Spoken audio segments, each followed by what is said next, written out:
You're about to hear a letter of recommendation that was written about you when you applied to adopt. Lucy has always loved being around children. She studied child development. She's nurturing and caring with a gift for making children feel seen, safe and understood. From a very, very young age, I was the child that said I wanted to be a mum when I grew up. Unfortunately, I have stage 4 endometriosis, which has affected my infertility. So for us, adoption was how we were going to become a family. Her journey to start a family has been difficult.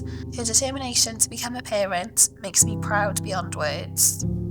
She's a brilliant auntie to her niece and nephew, a role that she treasures.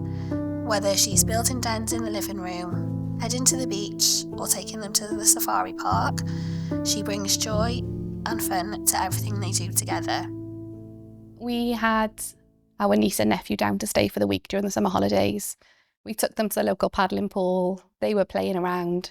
We'd not long moved into our new house. So I said to my husband, I think it's time we adopted some kids. Life has changed a lot since becoming a mum.